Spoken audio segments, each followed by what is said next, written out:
The air was thick with humidity, the scent of alien plants hanging heavy in the atmosphere. Giant trees loomed overhead, their twisted trunks reaching toward the skies while colorful creatures flitted through the dense undergrowth. The sound of unfamiliar insects buzzed in the distance, but there was no time to wonder about them. The humans stood in a clearing, the ground beneath them soft and wet from a recent rain. They were tired, confused, and more than a little scared. They had been brought here from Earth, dropped into this alien world by beings they could hardly comprehend. The Vrok, the species that had chosen them for this trial, were nowhere in sight, but their voices echoed in the minds of the humans, reminding them of the rules. No tools. The trial would test humanity's ability to survive without the comforts of modern technology, without the luxury of weapons, and without the knowledge of what was coming next. The Vrok had promised nothing but pain and hardship.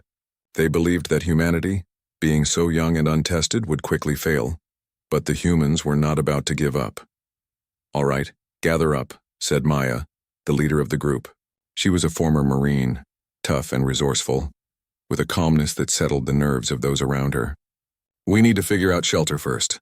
It's getting dark and we don't know what's out there." The group of survivors had been randomly selected: soldiers, scientists, farmers, and workers of every kind. They were a mix of ages and backgrounds, none of them prepared for this, but all of them capable in their own way.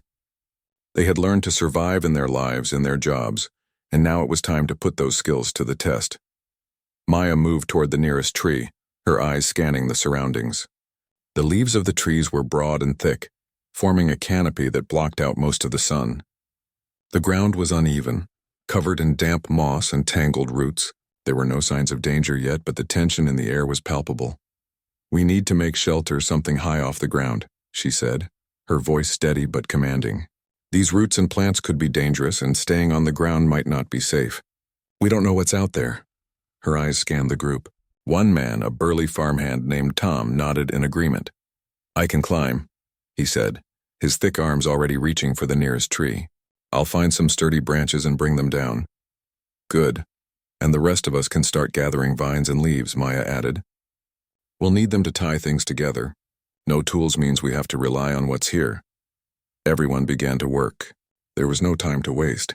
People scattered in different directions, each person focused on finding what they could use to survive. A young woman named Sarah found long vines, twisting and pulling them down from the trees.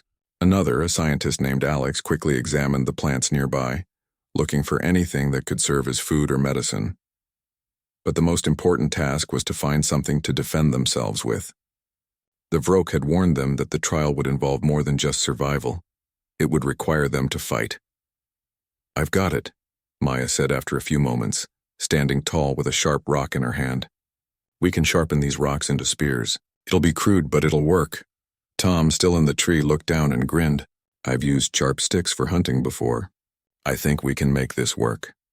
Together they crafted the spears from the rocks and sturdy branches. It wasn't much, but it was better than nothing. As the shelter began to take shape, the group worked with purpose, moving quickly but carefully. The sun dipped lower in the sky, casting long shadows across the clearing. The jungle, once alive with the sounds of insects and distant creatures, now seemed quieter, almost too quiet. "Keep an eye on the perimeter," Maya instructed, "and no one wander off alone." There was an unspoken understanding among them.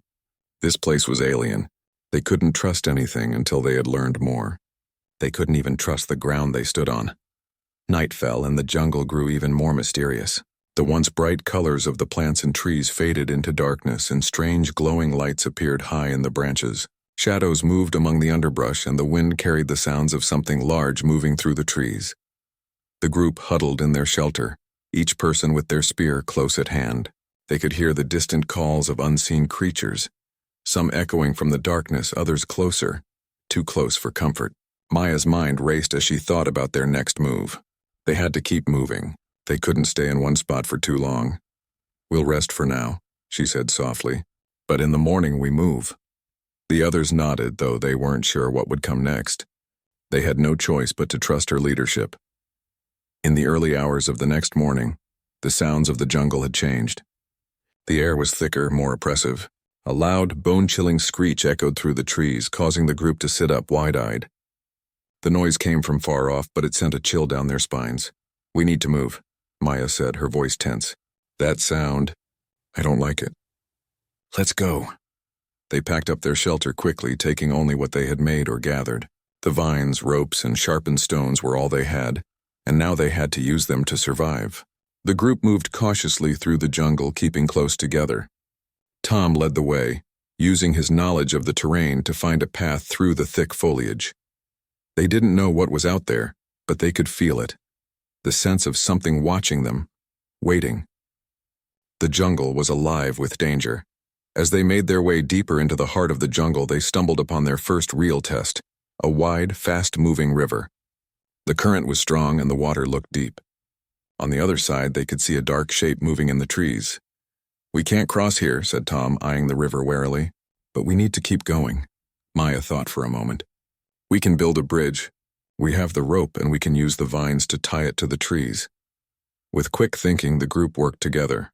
Tom and Sarah climbed the trees to secure the ropes, while Maya and Alex tied the vines tightly, creating a makeshift bridge. It wasn't perfect, but it was the only option. One by one, they crossed, keeping a watchful eye on the jungle around them. They were learning, adapting, using their surroundings to their advantage. The trial wasn't over and they had many more challenges to face, but at least now they had the confidence to face whatever came next.